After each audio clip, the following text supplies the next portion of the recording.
May bagong bukas pala na kainan dito malapit sa amin. At ito nga ang isa sa mga tinda nila. Bumili yung bayaw ko, tapos ayan, binigyan niya ako. Kalahati yata ang binigyan niya sa akin, sobra dami. Yung mga anak ko sa baba kasi kumain, dun sila nagsisikain, ako dito mag-isa. Sabi ko, ay karami naman yan. Sabi ko, bawasan mo.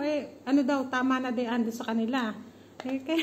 Kaya tumataba, sobrang dami nito. Oh. Pero kaya ko to, kaya mag-alala.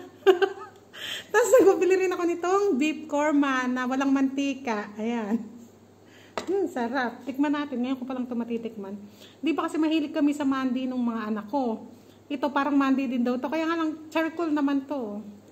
Charcoal uling, di ba? yung ano to, yung parang grill nila dito. Tignan natin kung masarap. Alang balat to, alang balat. Chicken muna, tikman natin.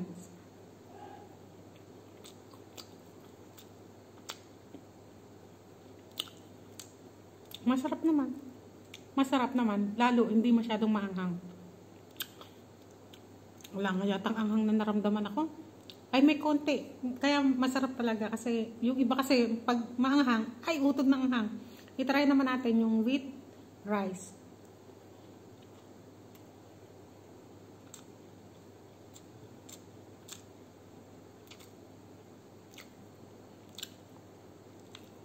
Amoy matapang. Amoy matapang yung rice.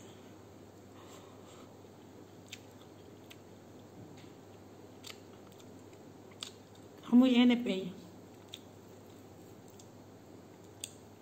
Meron din mga rice dito na hindi amoy NFA, ha? Amoy NPA lang. Hindi.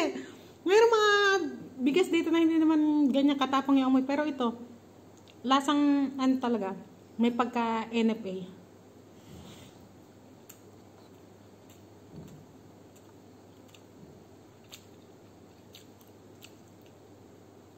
Tikman natin with beef korma. Dahil kasi nga message sa akin, Madam, ba't hindi ka na nagkakain serye? Namimiss namin kain serye mo. Sige, bukas, sabi ko naman.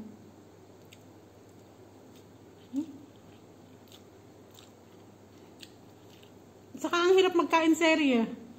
Ang inuulam ko lang, 2 itlog. Kaya ayan, binigyan ako ng ganito ng bayaw ko. Ay, pwedeng magkain serye.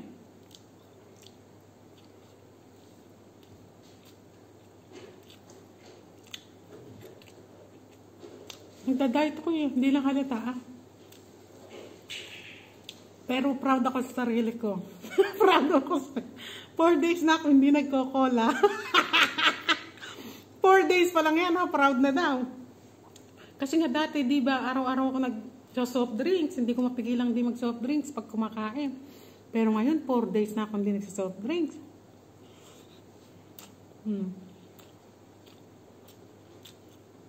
Kaya proud ako sa aking self. Puro water lang ako.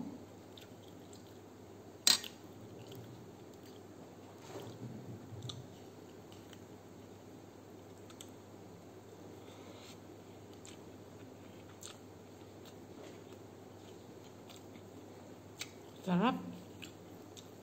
Ano, halika, kain ka. Hindi ka kumain sa baba.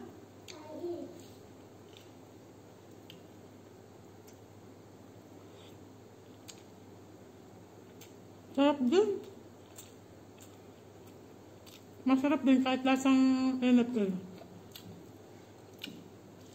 Nasanay na ako yun.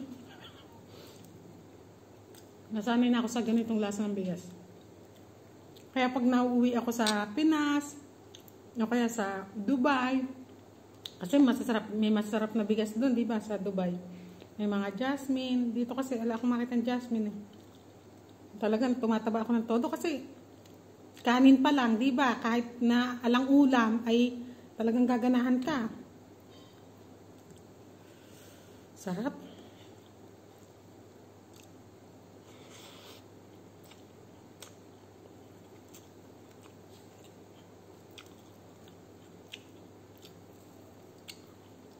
Sana nga matuloy-tuloy natin diet natin. Nagwa-walking rin ako.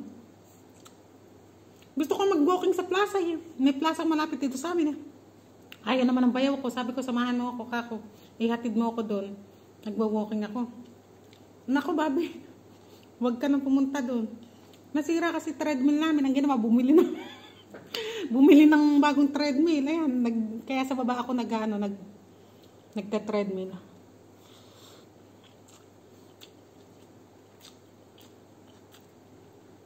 Pati yung treadmill ko dito sa taas, sira.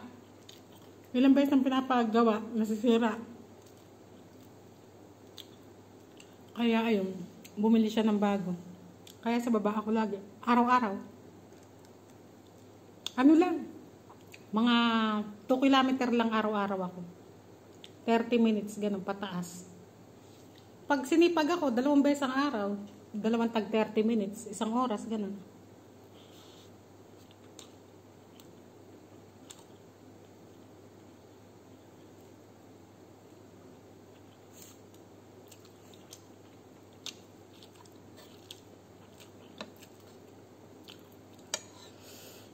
Sarap. Sira ang diet nito. Cheat day, cheat day. May cheat day pang nalalaman ah.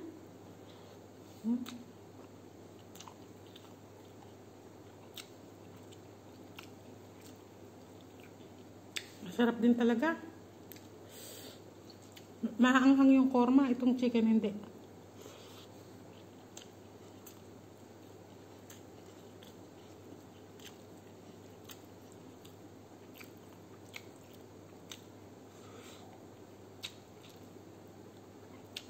Tama na. Lampas ko lahat na nakain ko. Tira ko na to. Baka mamayang hating gabi magutom si Usman.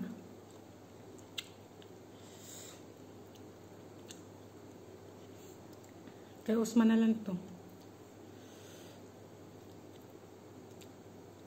Sarap ng manok. Sarap nito.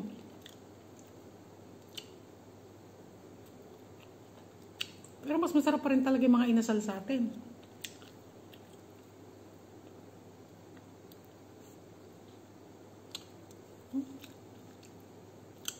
Tama na daw. Hanggang ngayon naman kain ng kain. Sarap.